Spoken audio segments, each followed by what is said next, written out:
buenas tardes a todos. La Feria Internacional del Libro del Palacio de Minería les dará la más cordial de las bienvenidas. Le pedimos a nuestro público mantener en vibración o apagados celulares, radiolocalizadores o cualquier otro dispositivo que pueda interrumpir la ponencia. Asimismo, les recordamos que no pueden ingresar con alimentos, bebidas o gomas de mascar al auditorio. De antemano les agradecemos su colaboración y espero que disfruten la presentación. Gracias. Bien, pues, buenas tardes. Estamos aquí. Vamos a presentar este libro de Aureliano Ortega. Es un libro muy interesante, muy importante, tanto por el enfoque que intenta como por el objeto de estudio que él aborda. Lo que él denomina el marxismo crítico en México es en verdad un objeto importante, interesante, de una significación profunda y también que plantea una paradoja, un problema que yo creo que debe ser tomado como un objeto de investigación más profunda aún, que es este caso de tres pensadores que en México desarrollaron una obra que tiene una significación histórica para el desarrollo del pensamiento crítico y del marxismo en particular. Son tres aportes, tres contribuciones de valor, de escala, de medida pues, mundial.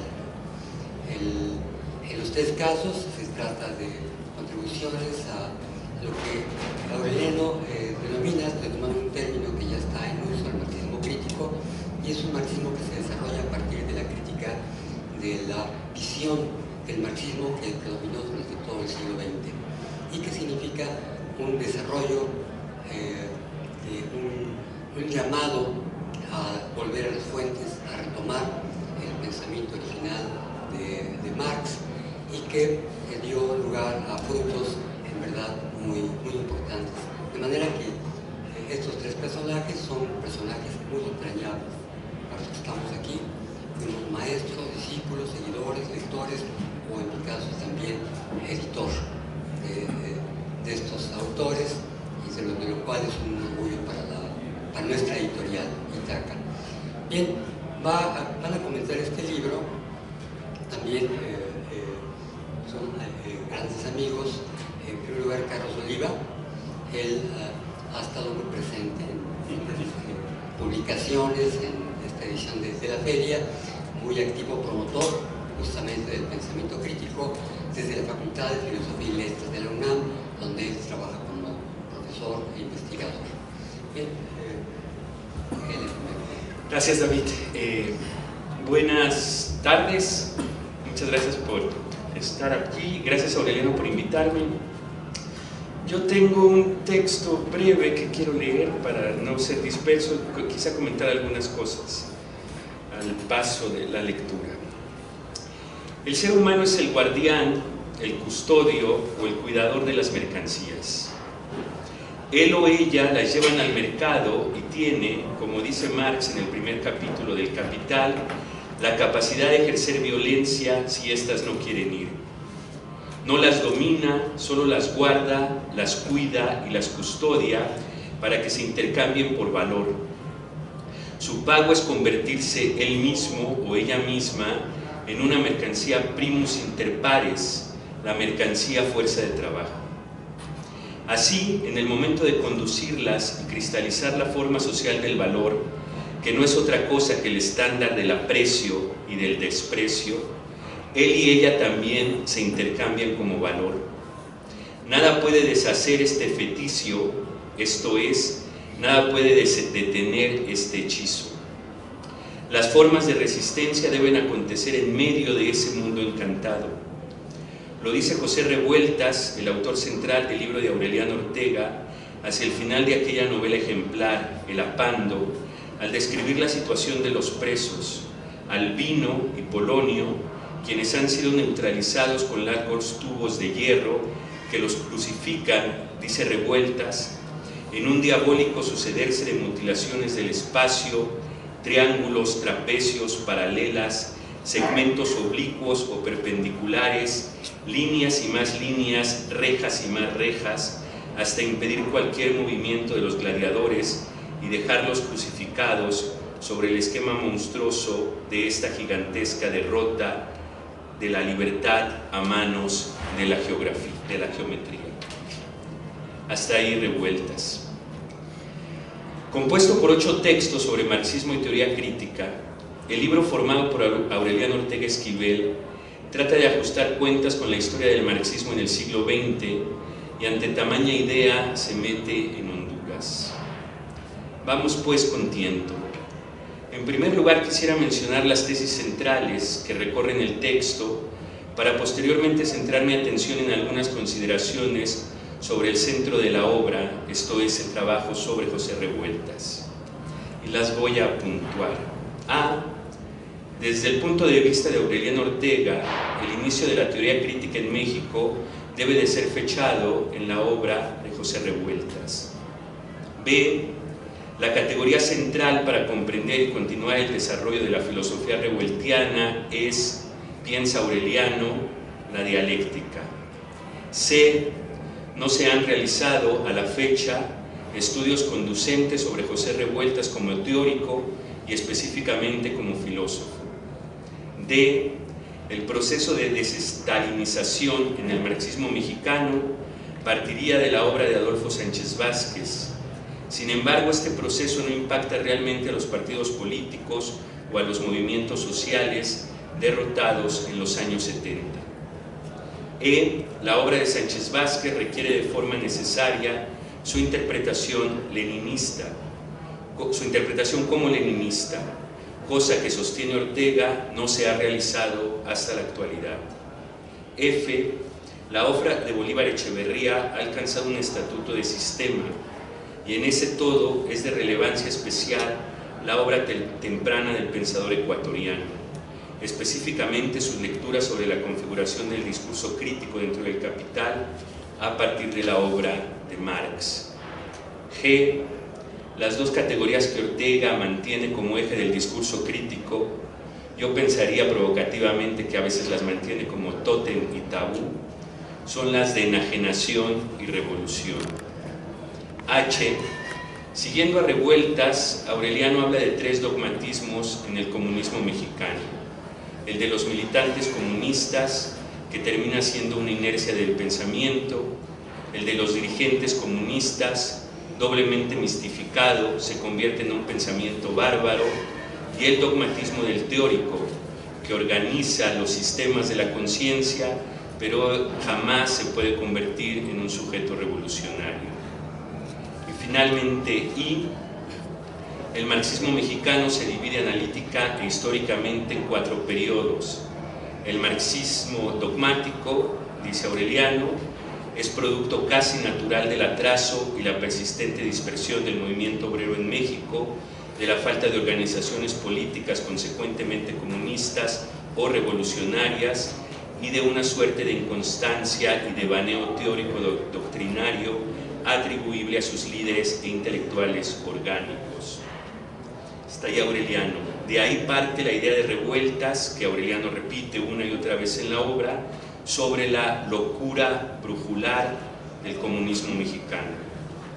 La segunda división sería el marxismo de cátedra, vuelvo a citar a Aureliano.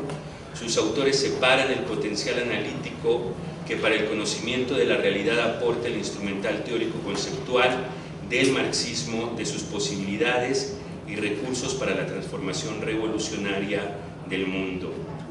Aureliano habla de 2 generaciones. En la primera podríamos recordar a Narciso Bassols, Silva Herzog o Alfonso Tejada Sabre, y en la segunda Pablo González Casanova, Flores Olea, López Cámara, Eli de Gortari o Ifigenia Martínez. El marxismo precrítico sería la tercera división, representado por autores que han militado y sufrido las derrotas del movimiento obrero mexicano, los y las mineras y petroleros en 1958-1959, las y los maestros 1959-1960 y los y las estudiantes en 1968. Creo que ahí habría que añadir el movimiento de los ferrocarrileros, y el movimiento de las y los médicos. El marxismo crítico, que remite a la figura de revueltas y plantea la inexistencia de un partido obrero, sería el último caso. El marxismo crítico, repito, remite a la figura de revueltas y plantearía dos cosas: la inexistencia de un partido obrero y la transformación revolucionaria frente a la locura brujular del Partido Comunista. Proyecto crítico que desarrollan, pero desde la universidad, Adolfo Sánchez Vázquez y Bolívar Echeverría, nos dice Aureliano. Bueno, quisiera plantear 4 puntos que sugieren el texto de Aureliano. En primer lugar, creo que a partir del texto de Aureliano sería importante plantear una contrahistoria de la izquierda en México, pero que ahí me parece que es necesario profundizar en el siglo XIX, ¿sí? Y situar con claridad el problema de los partidos de izquierda, más allá del Partido Comunista, y algo que Aureliano parece estar sugiriendo en todo el texto, que a mí me queda claro al final. Habría que analizar el rol de clase y de raza que juega la Universidad Mexicana como elemento de desarticulación de los movimientos sociales. Dice Aureliano Ortega, por ejemplo: en México es posible encontrar autores y organizaciones anarquistas y socialistas desde el último tercio del siglo XIX. Sin embargo, es a partir del año en que se funda el Partido Comunista, 1919, que el marxismo, aunque en realidad es el marxismo-leninismo, se difunde a través de manuales y propaganda soviética, española, argentina y norteamericana. Hasta ahí Aureliano.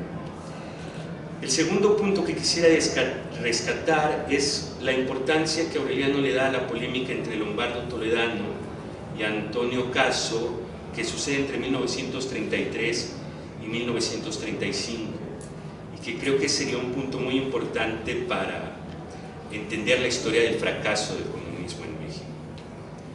En tercer punto, la lectura de Revueltas debería de estar ligada, y esto lo deduzco del texto de Aureliano, a una reconstrucción conjunta con los trabajos de Lefebvre y de Walter Benjamin, algo que, como señala Aureliano en su libro, ya logra percibir José Emilio Pacheco.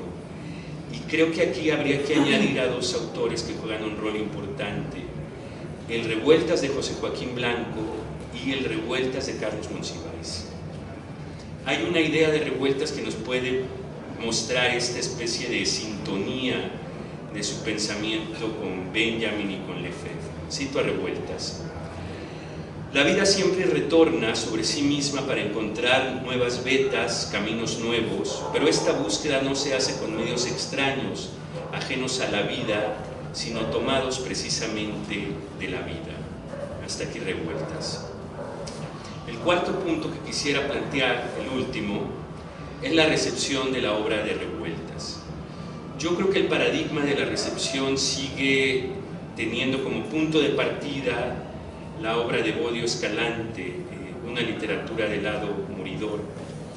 Y cito a Bodio Escalante, que está citado en el texto de Aureliano. Dice Bodio: colocada a medio camino entre los textos literarios y el lector, la crítica, cualquiera que sea su gama de valores, no funciona nada más como un puente y una vía de acceso. Es también y muy a menudo un cerco y una técnica de exclusión, una operación ideológica que acota el campo de lo leíble y determina los usos y los sentidos posibles de una obra. La de Revueltas, más que ninguna otra en nuestro medio, ha tenido el privilegio de conocer casi exclusivamente los aspectos policíacos de esa función. El encono dogmático, el silencio amañado, las etiquetas fáciles y mistificantes han sido los medios habituales para mantener un prolongado cerco sobre su obra literaria. Hasta ahí Bodio. Ahora, quizá esta es mi mayor objeción. Frente a esta idea, Aureliano sigue una lectura académica que lo lleva a destacar como la categoría central en la obra de Revueltas la idea de dialéctica, el despliegue de la conciencia y esa categoría jeroglífica que llaman praxis. Voy a citar a Aureliano: el arribo a la conciencia no es entonces una epifanía, una iluminación, sino un proceso donde el suceder no puede detenerse en términos lineales o unidireccionales. La conciencia es algo que se gana, que se construye, pero no es eterna. Siempre ante el cambio de las circunstancias cabe la posibilidad de regresar a la enajenación. Por eso, además de la conciencia, el escritor o cualquier otro actor social que acceda a ella requiere necesariamente reforzarla, organizarla, mediante alguna forma de compromiso teórico práctico.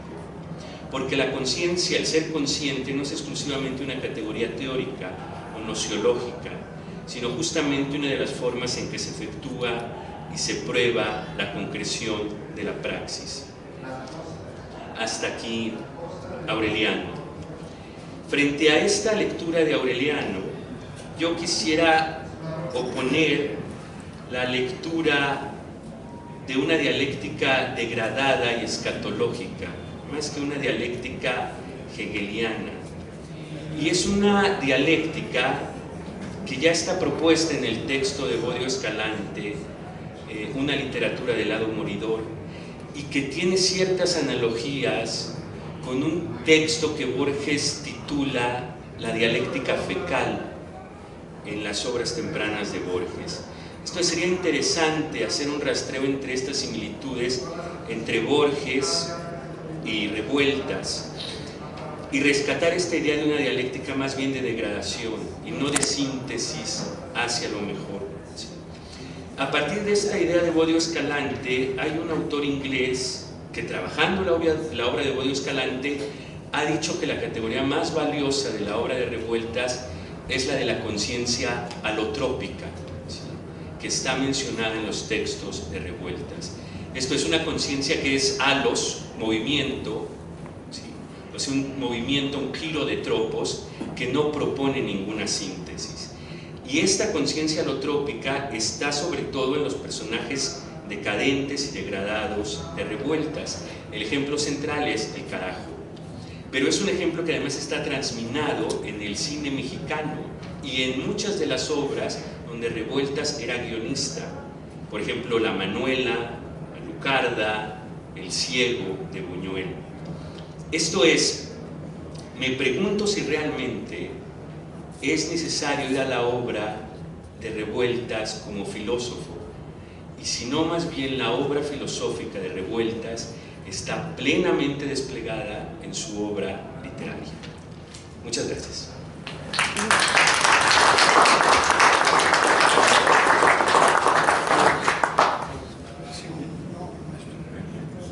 Bien, muchas gracias a Carlos. Ahora va a tomar la palabra Simón Benítez.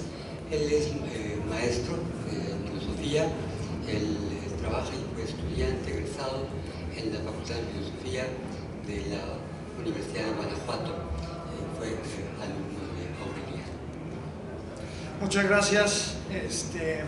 Pues es un gusto comentar el libro del profesor, un honor, la verdad.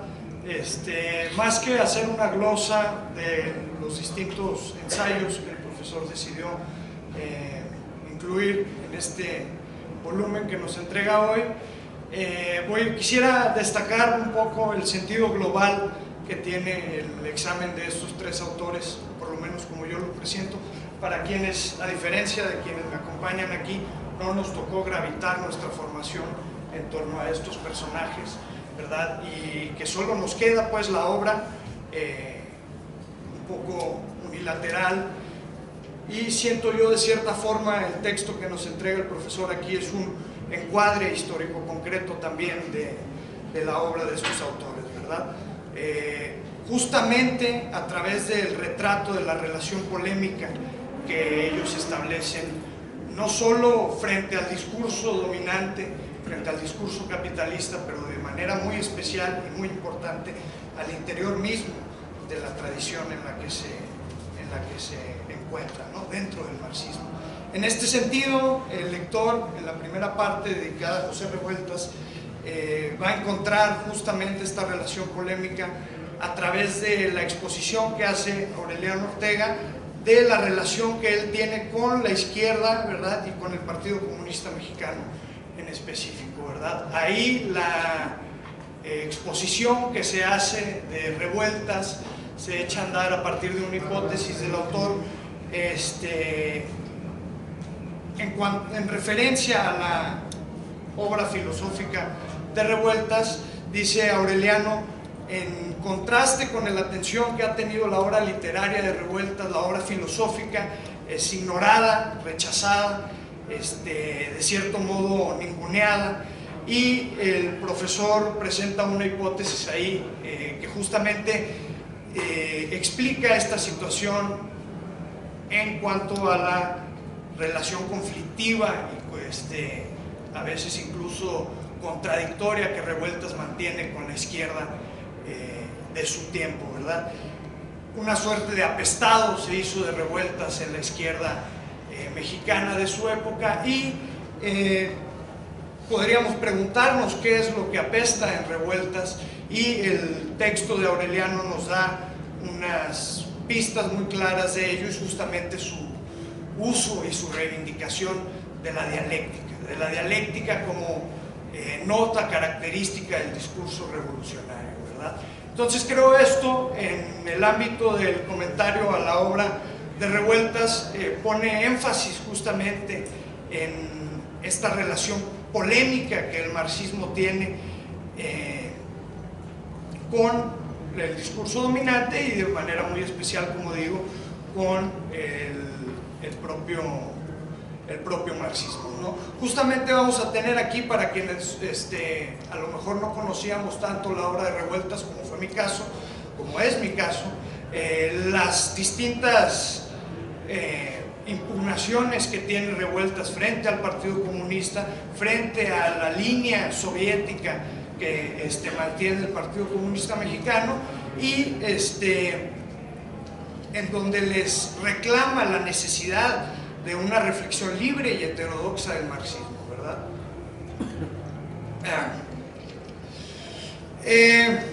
Bueno, en esta parte el intento del profesor es justamente la de presentar y analizar la obra de José Revueltas a partir de uno de los usos privilegiados que Revueltas hace de la dialéctica, ¿verdad?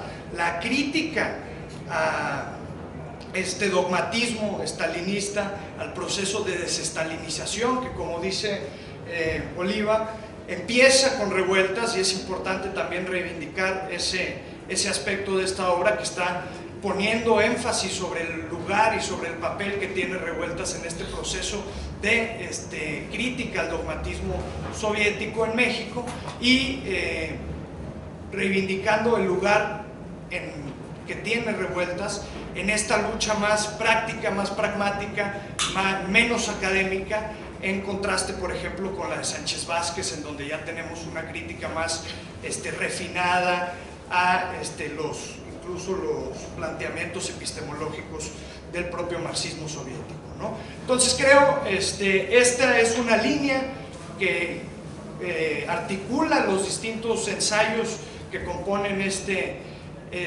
texto, y que, para quienes no nos tocó vivir de primera mano la relación polémica que estos tres autores mantenían con el discurso dominante y dentro del marxismo mismo, es realmente valiosa, ¿verdad?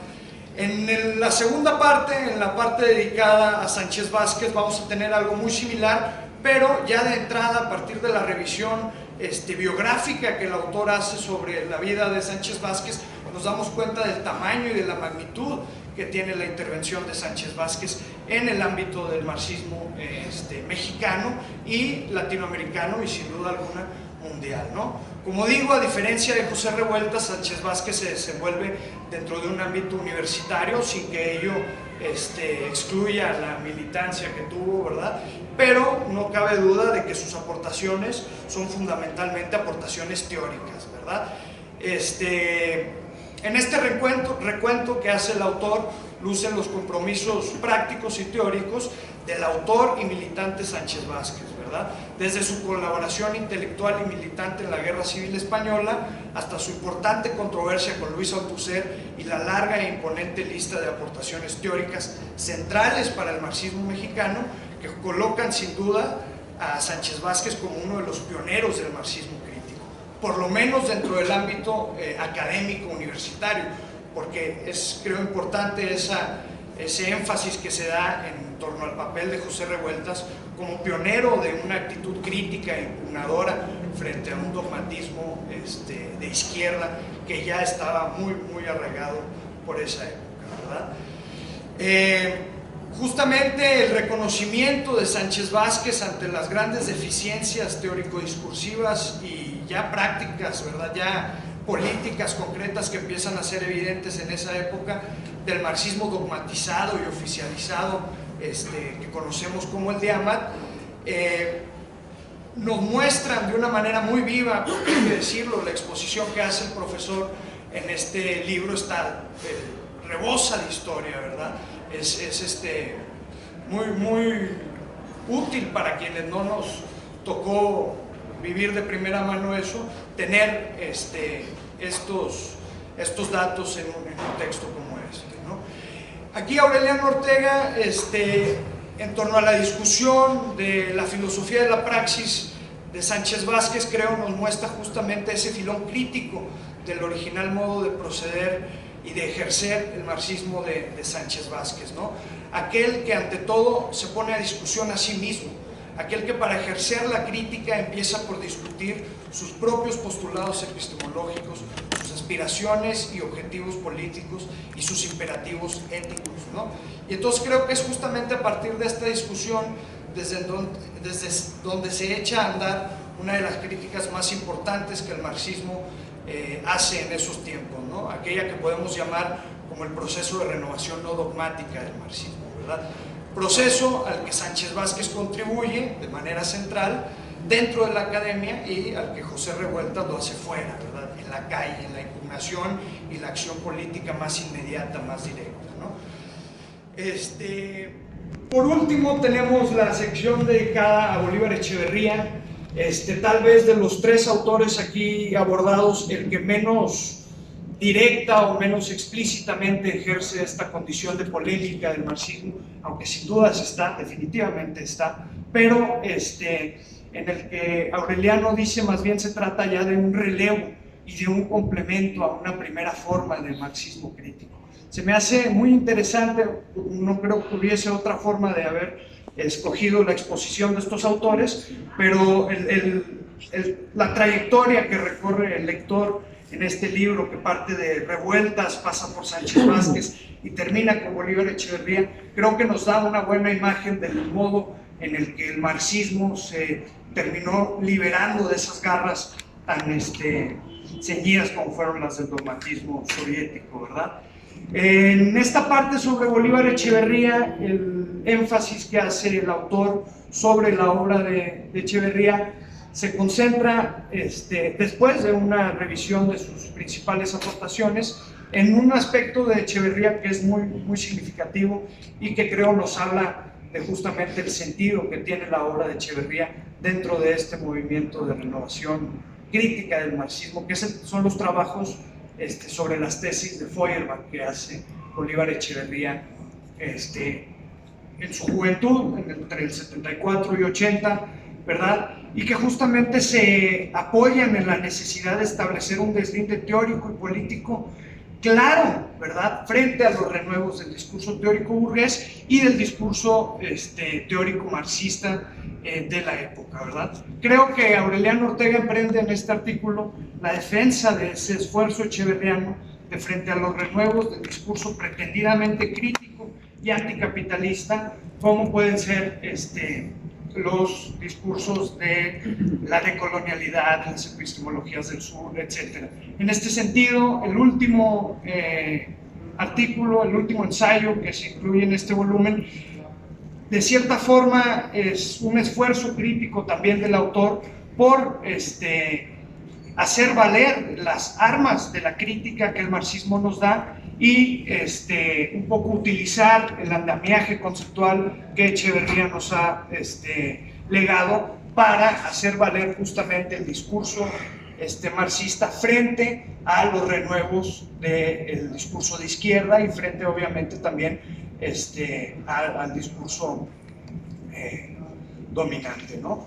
Tal vez, como nota final, quisiera yo decir que el libro que presentamos se engarza justamente dentro de esa misma corriente crítica, ¿verdad?, en la que están dedicados los ensayos que aquí lo comprenden, justamente en virtud del hecho de que entre ellos constituyen no solo una profunda y aguda exposición de sus mejores exponentes en nuestro país, sino también porque configuran una auténtica defensa del pensamiento marxista frente a quienes todavía hoy consideran que ya no es más que una mera curiosidad arqueológica, como dice el autor.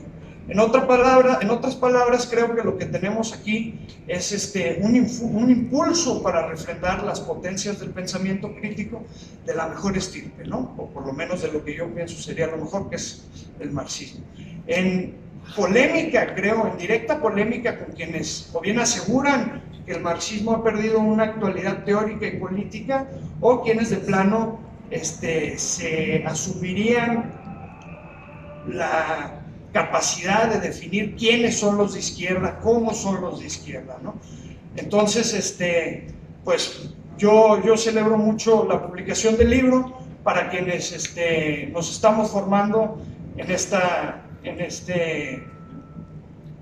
pues, ¿cómo decirlo?, en este ámbito del pensamiento. Creo que es un volumen valioso y lleno de importantes notas para ejercer un poco nuestro pensamiento.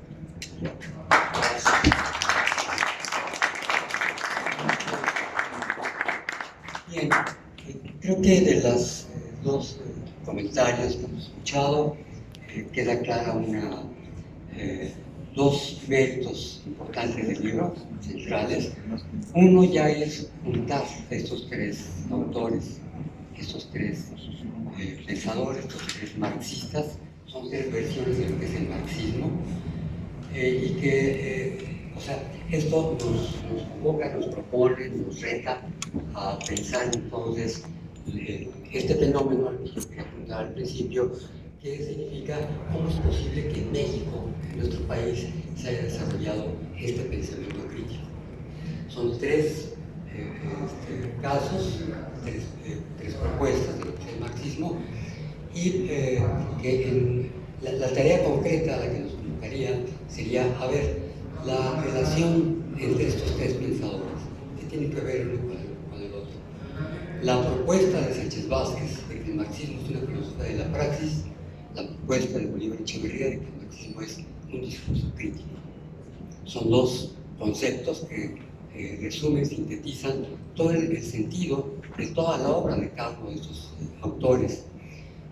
No contamos con un diálogo, no ocurrió un diálogo entre Bolívar Echeverría y Sánchez Vázquez. Hubo escritos, Sánchez Vázquez comentó el discurso crítico de Marx, la obra capital de Bolívar Echeverría. Bolívar dio alguna plática, dio un homenaje a Sánchez Vázquez, y hubo intentos conatos de diálogo que no se completaron, y es una tarea que nos quedó. Si queremos desarrollar y explorar el sentido de este fenómeno, cómo en México surge este marxismo tan radical en términos teóricos, habría que retomar, desarrollar ese diálogo posible. Por otro lado, esta reivindicación de José Revueltas como pensador, como teórico. Existe una inmensa literatura sobre revueltas. Podríamos decir, existe una revueltología. Hay miles de escritos. Cada año salen nuevas publicaciones, nuevas obras. Cada aniversario se publican nuevos ensayos, nuevos estudios sobre la obra de revueltas.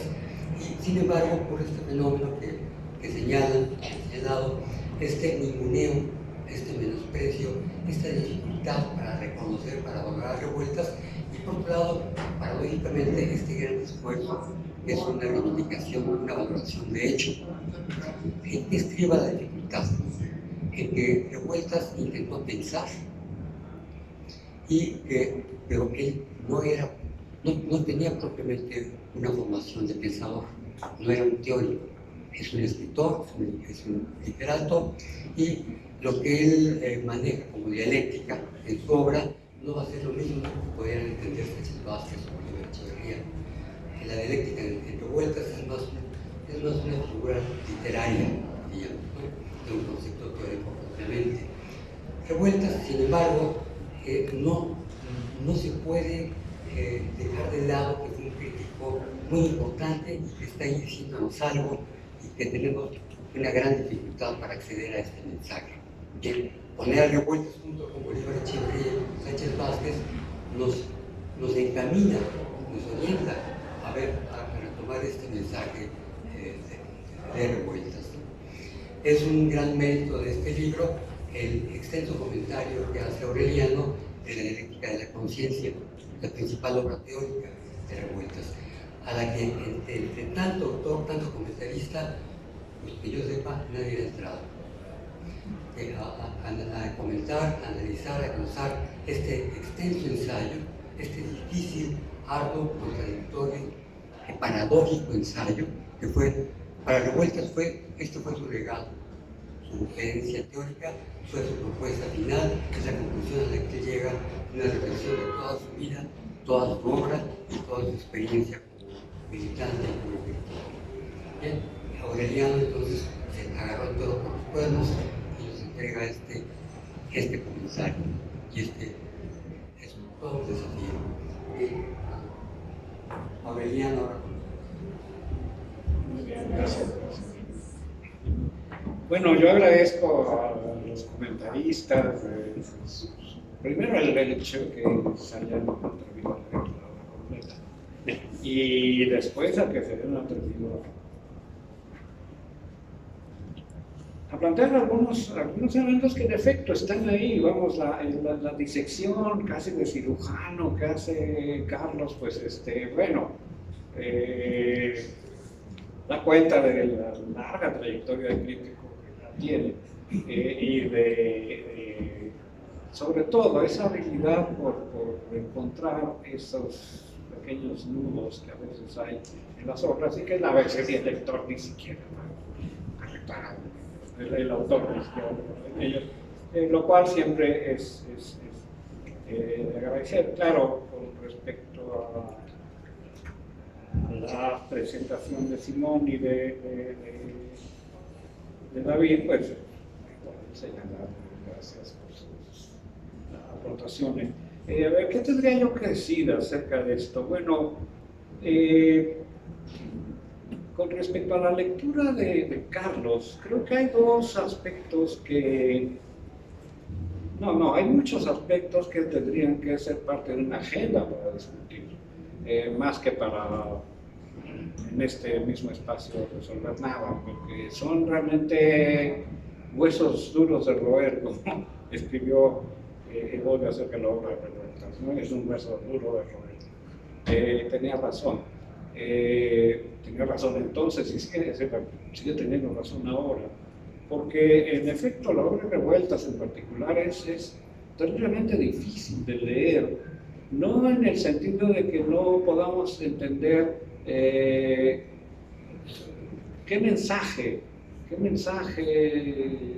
nos quiere transmitir, qué emoción, porque vamos, es un escritor que tiene muy claro que parte de la función central de la escritura es empatar, ¿no? O sea, causar en el lector un conjunto de emociones, ¿no? Pero es un autor autodidacta, que no hay que olvidar, que llega al marxismo por cuenta propia en un contexto realmente adverso para las propias ideas, es decir, para la propia discusión de ideas. Es decir, la filosofía en México en general está dominada por los filósofos, ¿no? Lo cual nunca siempre ha sido un despropósito. Pero igual en el espacio del marxismo, pues la discusión de ideas prácticamente no se da. Lombardo no es un tipo importante como autor, es un tipo importante como figura. Como figura pública, como opinador, como formador de opinión, en cierto sentido, a partir de una opinión realmente ecléctica y muy poco marxista por su parte, ¿no? Pero es un personaje que es una referencia cuando se siguen todavía haciendo intentos de hacer una historia del marxismo en México, ¿no? Para ir muy lejos, la de Carlos Illades, hace poco, que es de las últimas que conozco. Hay otra que no he leído de Martínez Nateras. Es una referencia obligada, ¿no? Y entonces, bueno, la discusión que habría que tener con él, la discusión que Revueltas tiene con él tras bambalinas es interesantísima. Y sería una cosa por reconstruir muy interesante. O sea, toda la polémica en torno a los días terrenales tiene atrás el fantasma global. Eso no hay que dejarlo de señalar. Está atrás ahí, de una u otra manera. Y bueno, claro, detrás, siempre me sucede. Detrás de Lombardo está obviamente esta mezcla ecléctica que quiere pasar por marxismo. Y detrás de los otros polemistas contra los días terrenales está el fantasma de Stalin, ¿no? Por cierto, no es comercial, sí es. En el Acta Poética que acaba de salir hay un otro artículo que es específico sobre ese asunto. Es decir, se llama De Slanova a Pascal, los días terrenales y la literatura de extravío, porque hay dos personajes con los que discuten Revueltas en este tramo, que son Luzano, el padre del realismo socialista, y Pascal, a quien está leyendo en ese momento y del cual saca cosas muy interesantes. Pero bueno, es decir, regresar al asunto. Es una agenda muy larga de problemas. Por ejemplo, yo no pensaría que realmente, con todo respeto, José Joaquín Blanco aporte nada, absolutamente nada, con respecto al conocimiento, a la lectura de Revueltas. Sí, Hostels, sí. Y es muy importante su contribución, pero hay gente a la que hay que leer para reconstruir las cosas. Sintetizo un poco con respecto a lo dicho primero por Carlos, ¿no? Sí, yo estoy de acuerdo. La dialéctica de Revueltas no es una dialéctica limpia desde ningún momento, es una dialéctica bastante sucia en este sentido de que a pesar de que durante toda su gestación usa el aparato categorial del marxismo-leninismo, deja de ser marxista-leninista desde muy pronto. Y entonces en una situación ahí muy curiosa, de cierta esquizofrenia, es decir, un aparato categorial que ya no le sirve para decir lo que tiene que decir, y usa la literatura.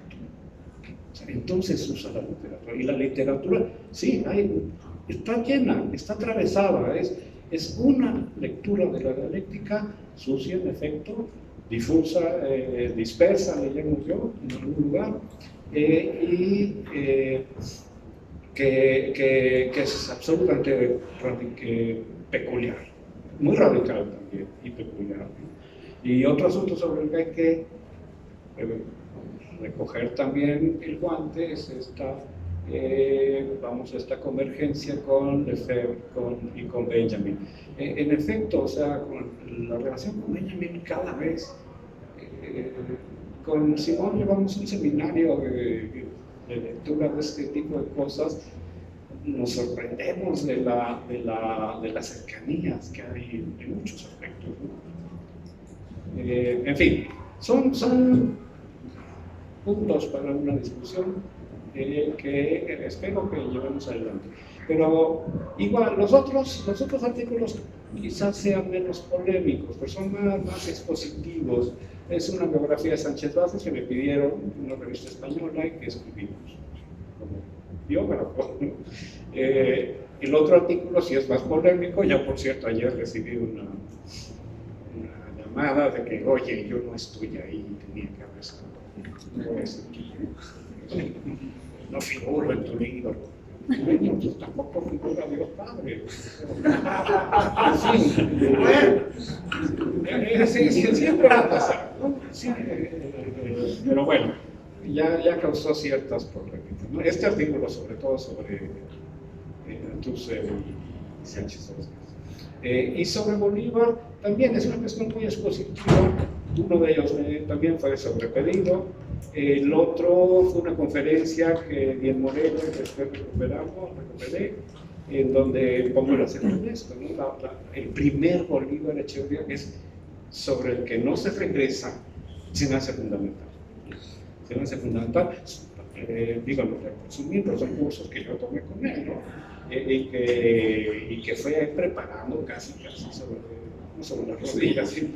Nos preparaba en la biblioteca de estudios superiores, pero que, vamos, conocí de primera mano y que fue desarrollando y fue aquí menos complejidad.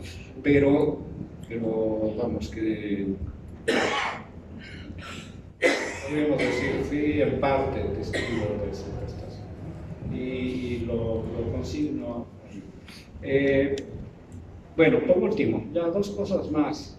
El año pasado publiqué dos libros, bueno, este y otro que se llama Filosofía Mexicana. La idea era un poco recoger los artículos, conferencias que había yo dejado por ahí, obviamente no todo, pero sí aquellos en los que pudiera yo apuntar hacia, no realizar, una especie de ajuste de cuentas. Y uso la palabra, ajuste de cuentas con una trayectoria en los últimos 15 años, 12 años, en las cuales realmente estoy, después de pasar toda una vida dedicada a la burocracia universitaria, uno queda prácticamente en calidad de zombie. Y entonces recuperarse y volver al mundo de los vivos, después de haber pasado por esa terrible experiencia, me costó mucho trabajo, es la verdad. Y entonces, estos dos libros son una especie de eso, o sea, recoge, ¿qué hice a lo largo de esa vida en el libro? Hice esto, bueno, lo voy a recuperar, ¿para qué? Para tenerlo a la vista, y a partir de ahí, entonces sí, una discusión conmigo mismo, porque como lo decía Simón, quien no regresa sobre sus mismos pasos no entiende nada, y menos a sí mismo, cosa que de por sí es difícil. Pero si no regresamos sobre sus pasos, no vamos a poder seguir a ningún lado. Entonces tiene un poco esta intención. Si además de eso se puede cumplir la condición de ir enmendando un poco la plana a esta historia del marxismo en México que no se ha escrito como se debe, por lo menos, o que simplemente no se ha escrito, o esta historia del comunismo en México que se está reescribiendo permanentemente a partir de quienes escriben en la jornada, de otros profesores, de otras facultades, y que en las cuales aparecen como, no sé, es decir, todo es hermoso y constante en este marxismo y en este comunismo mexicano del siglo XX, y todo salió como debió haber salido. No tuvieron crisis, todo fue color de rosa, no, eso no es cierto. O sea, porque yo estuve ahí en algunos de esos momentos. Entonces, bueno, frente a esta recuperación light, esta recuperación autocomplaciente de la historia del marxismo en México, pues quedan estos ejemplos para andar en ella, ¿no? Obviamente. Son cosas que quedan al nivel de un apunte para ir profundizando en el asunto. Pero, en fin, eso es lo que tendría que decir. En mi descargo y en mi cargo. Pero ustedes...